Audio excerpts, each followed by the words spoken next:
ഉണ്ടല്ലോ, പലരും ജോലി ചെയ്യുന്നുണ്ടല്ലോ. ഇല്ല ഇല്ല ഇല്ല. എന്തിന്? അല്ല, പോയി വാട്ട്സ് നീഡ്? ആരെങ്കിലും ഇല്ലാത്തൊരു പോട്ടെ, നമുക്ക് സർക്കാർ ജോലി വേണ്ടല്ലോ. സർക്കാർ ജോലി എന്ത് ജോലിക്ക് പോവും? എന്ത് ജോലിക്ക് പോവും സർക്കാർ ജോലി ആകുമ്പോൾ? IAS ഡിഗ്രി, IAS പാസ്സാവണ്ടേ? അത്രയൊന്നും മിടുക്ക് നമുക്കില്ലായിരിക്കും.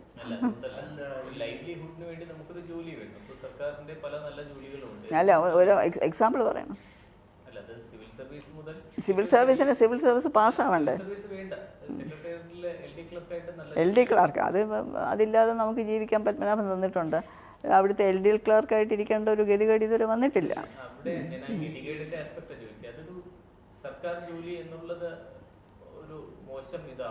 മോശത്തിൻ്റെ ഒന്നുമല്ല.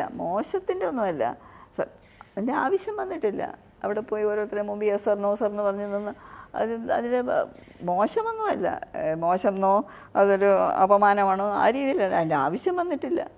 അതിൻ്റെ ആവശ്യമില്ല, അത്രയേ ഉള്ളൂ. അതിൻ്റെ ആവശ്യമില്ല. എന്തിനു വേണം? ഇപ്പം നമുക്കതിൻ്റെ ആവശ്യമുണ്ടെങ്കിൽ അതോ അതിൻ്റെ അപ്പുറത്തോ, ഇപ്പം അതിൻ്റെ ഒരു ആവശ്യം ഞങ്ങൾ കാണുന്നില്ല. ഭഗവാന്റെ അനുഗ്രഹം കൊണ്ട് ഞങ്ങൾക്ക് അതിന് ആവശ്യമില്ല. അപ്പോൾ വേറെ ആരെങ്കിലും അത് ആവശ്യമുള്ളവർക്ക് കിട്ടിക്കൊണ്ട് പോട്ടെ. ഇല്ല, ഇപ്പം ആര് അപേക്ഷിക്കാനാ? ഞങ്ങളൊക്കെ പ്രായമായില്ല. ഞങ്ങളൊക്കെ ഇനിയിപ്പോൾ അപേക്ഷിച്ചാൽ കിട്ടുമോ? അവർക്കിഷ്ടമുണ്ടെങ്കിൽ അവർ ചെയ്യട്ടെ. അവർക്ക് കുട്ടികളല്ലേ, അവർ വളർന്നു വരുമ്പോൾ അവർക്ക് ഇഷ്ടമുണ്ടെങ്കിൽ അവർ ചെയ്യട്ടെ. ജനാധിപത്യം വന്നതിന് ശേഷം ഒരുപാട് മുഖ്യമന്ത്രിമാർ നമുക്കുണ്ടായിട്ടുണ്ട്. അവരുമായിട്ടുള്ള ബന്ധം എങ്ങനെയായിരുന്നു? ആരെങ്കിലുമായിട്ട് പ്രത്യേകിച്ച് അടുപ്പം അങ്ങനെ എന്തെങ്കിലും ഉണ്ടായിട്ടുണ്ടോ? ചിലരുമായിട്ട് നല്ല ബന്ധമുണ്ടായിരുന്നു, ചിലരുമായിട്ടൊരു ബന്ധവുമില്ല. ഉമ്മൻചാണ്ടി ഉണ്ടായിരുന്നു. അദ്ദേഹം വളരെ നല്ല ബന്ധമായിരുന്നു അദ്ദേഹമായിട്ട്. പിന്നെ ആരാ? യെസ് കരുണാകരനുമായിട്ടുണ്ടായിരുന്നു. പിന്നെ ഒരു പരിധിവരെ ഈവൻ EK നായനാർ, അദ്ദേഹം ഇവരെ പോലെ അല്ല, ബട്ട് ഈവൻ ദെൻ. പിന്നെ ആരൊക്കെയൊന്നും എനിക്കിപ്പോൾ അങ്ങനെ ഓർമ്മ വരുന്നില്ല. പലരുമുണ്ട്. ഇല്ല, അദ്ദേഹം ഇവിടെ ഒന്നും വന്നിട്ട് നമ്മളങ്ങനെ അദ്ദേഹത്തിൻ്റെ ഒരു പ്രാവശ്യം ഫോണിൽ സംസാരിച്ചിട്ടുണ്ട് ഒരിക്കൽ. അല്ലല്ല, അദ്ദേഹത്തിൻ്റെ അവിടെ നിന്ന് ഫോൺ വന്നു സത്യപ്രതിജ്ഞ ചെയ്യുന്നതിന് മുമ്പ്.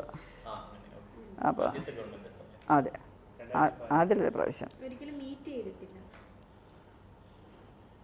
ഉണ്ട്. പ്ലെയിനിൽ വെച്ച് ഒരിക്കൽ we were travelling the same. അദ്ദേഹം ഈ സൈഡിൽ, ഞാൻ ഈ സൈഡിലായിരുന്നു. അങ്ങനെ മീറ്റ് ചെയ്തിട്ടുണ്ട്. വലിയ കാര്യമായിട്ടില്ല, 1-2 വാക്കെന്തോ പറഞ്ഞു. അത്രേ ഉള്ളൂ. Nothing. Somebody sitting near him, അവർ സംസാരിച്ചുകൊണ്ട് നമ്മൾ തള്ളിക്കറി പറയേണ്ടതെന്ന് ഒന്നും പറയാനില്ല, നമുക്കൊന്നും പറയാനുമില്ല. പിന്നെ അങ്ങനെയൊന്നുമില്ല, എല്ലാവരും നന്നായിരിക്കട്ടെ എന്നുള്ള. പിന്നെ അദ്ദേഹത്തിന്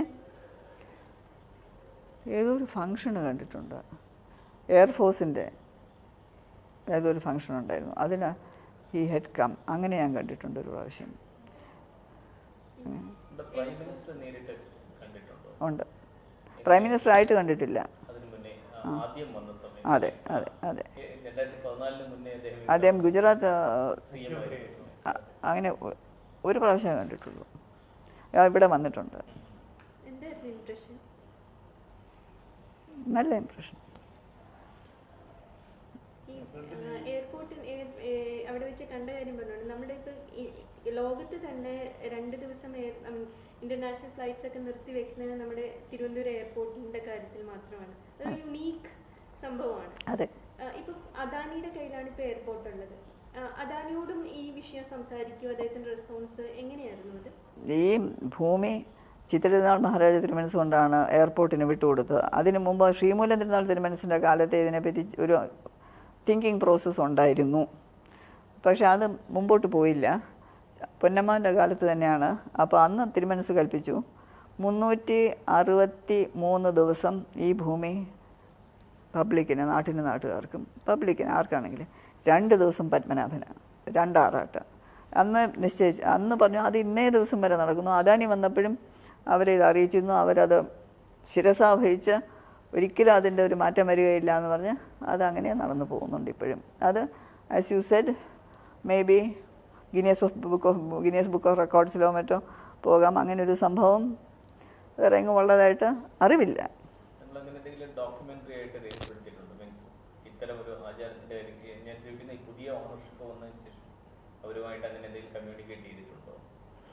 നത്തിങ് ഇൻ റൈറ്റിംഗ്,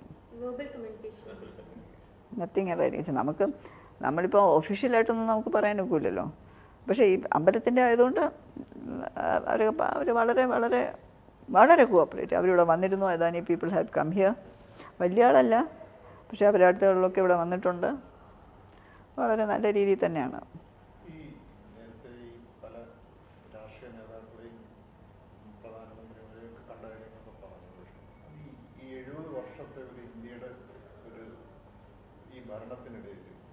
ഇപ്പോഴുള്ള ഇന്ത്യയുടെ ഒരു സ്ഥാനത്തെ എങ്ങനെയാണ് കാണുന്നത്? നിങ്ങളൊക്കെ മീഡിയ പീപ്പിളല്ലേ, അപ്പോൾ നിങ്ങൾക്ക് എന്നെക്കാട്ടും വൃത്തിയായിട്ട് അറിയാമല്ലോ അതിൻ്റെ മറുപടി. എന്തായാലും ഇന്ത്യ വളരെ ഒരു ഹൈ ലെവലിലേക്ക് പോകുന്നു എന്നാണ് മനസ്സിലാവുന്നത്. ഓൺ ഇൻ്റർനാഷണൽ പ്ലെയിൻ വളരെ ഒരു സ്വീകാര്യമായിട്ട് ഒക്കെ പോകുന്നു എന്നാണ് റിപ്പോർട്ടുകൾ കാണുന്നതും. ഈ മീഡിയയിൽ ഒക്കെ ഇതൊക്കെ വരുമല്ലോ, അതെല്ലാം വരുന്നതും ആ രീതിയിൽ തന്നെയാണ്. അദ്ദേഹം മോഡി പോകുമ്പോൾ ഉള്ള reception, the crowds that come, നിറഞ്ഞാണ് നിൽക്കുന്നത് ഇൻ്റർനാഷണൽ പ്ലാറ്റ്ഫോംസിൽ ഒക്കെ എന്നൊക്കെയാണ് ഇതിലൊക്കെ വരുന്നത്. ഭാരതത്തിൻ്റെ നല്ല രീതിയിൽ വരുന്നത് വലിയ നല്ല കാര്യം.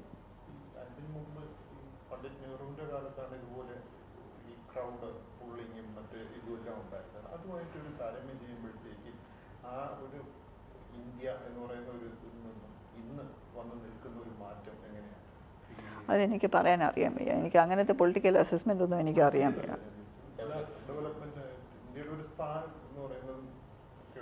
ദില്ലിൻ്റെ സ്ഥാനം ഇന്ന് നല്ല സ്ഥാനമാണെന്നാണ് എല്ലാവരും പറയുന്നത്.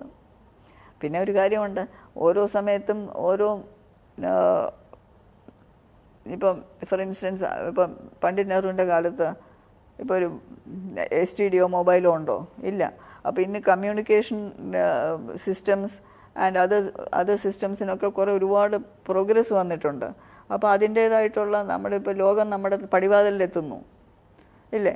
അപ്പോൾ അങ്ങനെയൊക്കെ ഒരുപാട് ചേഞ്ചസ് വന്നിട്ടുണ്ട്. അത് ഈ ഗ്ലോബൽ ചേഞ്ചസ് എല്ലാം നല്ലതോ ചീത്തയോ എന്നുള്ളത് വേറെ കാര്യം.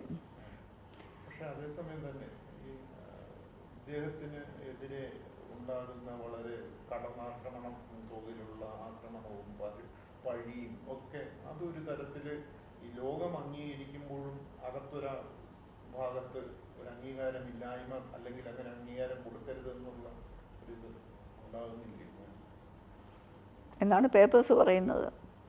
മീഡിയയും ന്യൂസ് പേപ്പേഴ്സും അങ്ങനെയാണ് പറയുന്നത്. ഇപ്പോൾ ഇദ്ദേഹം പറഞ്ഞത് same thing what you said, അങ്ങനെയാണ് അവർ പറയുന്നത്.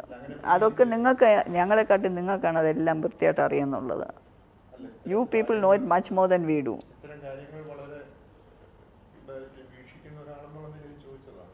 അല്ല, ഞാൻ ഈ പോളിറ്റിക്സിലേക്കുള്ള ഇപ്പോൾ ഉള്ള ഒരു സംഭവത്തിലേക്ക് ഞാൻ പോകുന്നില്ല. എനിക്ക് അഭിപ്രായങ്ങളില്ലാഞ്ഞിട്ടല്ല, പക്ഷേ അത് വേറെ പൊളിറ്റിക്സ് വേണ്ട, നമുക്ക് വേറെ സംസാരിക്കാം. ട്രാവൻകൂർ റോയൽ ഫാമിലിക്ക് ഒരുപാട് യുണീക്നെസ് ഉണ്ട്. അതിലൊന്നാണ് അതിൻ്റെ മെട്രിലീനിയൽ സിസ്റ്റം. അത് ഏത് രീതിയിലൊക്കെയാണ് അതിനെ ഡിസ്റ്റിങ്വിഷ് ചെയ്യുന്നത്? ഏതൊക്കെ രീതിയിലാണ്? അത് ഞങ്ങൾക്ക് മാത്രമല്ല, ട്രാവൻകൂർ റോയൽ ഫാമിലിക്ക് മാത്രമല്ല, എല്ലാ ക്ഷത്രിയ കുടുംബങ്ങളിലും മരുമക്കത്തായമാണ്. പിന്നെ ലക്ഷദ്വീപിലെ മുസ്ലിംസിന് മരുമക്കത്തായമാണ്. അത് ചിറക്കൽ. അത് അപ്പം അവർക്ക് ബിക്കോസ് അവിടെ അത് വേറെ എനിവേ. പക്ഷേ ഇന്ത്യയിൽ നമ്മളിപ്പോൾ ഇന്ത്യയിൽ പ്രിൻസ്ലി സ്റ്റേറ്റ്സ് എടുത്ത് നോക്കിയാൽ ഏറ്റവും പ്രമുഖരായ രാജകുടുംബങ്ങളിൽ ട്രാവൻകൂറിന് മാത്രമേ നമുക്ക് അങ്ങനെ ഒരു സിസ്റ്റം പറയാൻ പറ്റുള്ളൂ. അതെ, അത് എത്രമാത്രം യുണീക്ക്, എത്രമാത്രം ഹെൽപ്പ് ചെയ്തിട്ടുണ്ട് റോയൽ ഫാമിലിനെ, ആ ഒരു സിസ്റ്റത്തെ പറ്റി, ആ ഒരു കൂട്ടുകുടുംബം, ആ ഒരു മെട്രിലീനിയൽ സിസ്റ്റത്തെ പറ്റിയാണ് ചോദ്യം. കൂട്ടുകുടുംബവും മെട്രിലീനിയൽ സിസ്റ്റവും രണ്ടാണ്, ഒന്നല്ല. കൂട്ടുകുടുംബത്തിന് തീർച്ചയായിട്ടും അതിൻ്റെ ഗുണങ്ങളുണ്ട്. ഒന്നിനും എല്ലാം ഗുണം മാത്രമേ ഉള്ളൂ അല്ലെങ്കിൽ എല്ലാം ദോഷം വരുമെന്ന് പറയുകയല്ല. എല്ലാതും ഒരു മിശ്രമാണ്, സമ്മിശ്രമാണ്. അപ്പോൾ കൂട്ടുകുടുംബത്തിൽ ഒരുപാട് ഗുണങ്ങളുണ്ട്. ആരും പട്ടിണി കിടന്നിട്ടില്ല, ആർക്കും ഒരു കൂരയില്ലായിരുന്നിട്ടില്ല, ആർക്കും അവരുടെ ജീവിതം ഒരു കഷ്ടസ്ഥിതിയിലേക്ക് പോയിട്ടില്ല. അതൊക്കെ പ്ലസ് മൈനസുകളും കാണും, ഇല്ലയെന്ന് ഞാൻ പറയുന്നില്ല. അത് എല്ലായിടത്തും. പിന്നെ ഈ മരുമക്കത്തായം എന്ന് പറയുന്ന അടുത്ത കുറച്ച് കാലം മുമ്പ് വരെ കേരളത്തിൽ നമ്പൂതിരിമാരൊഴിച്ച നായന്മാർക്കും കൂട്ടുകുടുംബം അല്ല മരുമക്കത്തായമായിരുന്നു. നായന്മാർക്കും മരുമക്കത്തായം, നമ്പൂതിരിമാർക്കില്ല, മക്കത്തായമാണ്. അതൊക്കെ പിന്നെ മാറി വന്നതാണ്. പക്ഷേ തിരുവിതാംകൂർ രാജവംശത്തിന് മരുമക്കത്തായം തന്നെയാണ്. ഞങ്ങളുടെ കുടുംബങ്ങൾക്കൊക്കെ മരുമക്കത്തായമാണ്. ഇപ്പോഴും ഞങ്ങളുടെ ക്ഷത്രിയ കുടുംബങ്ങൾക്കൊക്കെ മരുമക്കത്തായമാണ്. മരുമക്കത്തായ സിസ്റ്റത്തിൽ ശരിക്കും സ്ത്രീകൾ എംപവേർഡ് ആണോ? കാരണം ചോദിക്കാൻ കാരണം അമ്മാവന്മാരുടെ ഭരണമാണ്, സ്ത്രീകൾക്കല്ല പവർ എന്നുള്ളൊരു ആർഗ്യുമെന്റ് ഉണ്ട്. ആണ്, അമ്മാവന്മാരാണ്, കാരണവന്മാർ തന്നെയാണ്. പക്ഷേ സ്ത്രീകളെ ചകിരിമേത്തയായിട്ടും അല്ലെങ്കിൽ ഒരു ഷാറ്റലായിട്ടും അല്ലെങ്കിൽ തേർഡ് ക്ലാസ് സിറ്റിസനായിട്ടും അല്ല. അവരെ റെസ്പെക്റ്റ് ചെയ്തിരുന്നു. അവരെ voice was heard in the decision making. And since the family continued through the woman, സ്വത്തിൻ്റെ പ്രശ്നം വരുന്നില്ല. അങ്ങനെ ഒരുപാട് കാര്യങ്ങളുണ്ടായിരുന്നു. പക്ഷെ പുരുഷൻ തന്നെയാണ് ഹെഡ് ഓഫ് ദ ഫാമിലി, സ്ത്രീ അല്ല.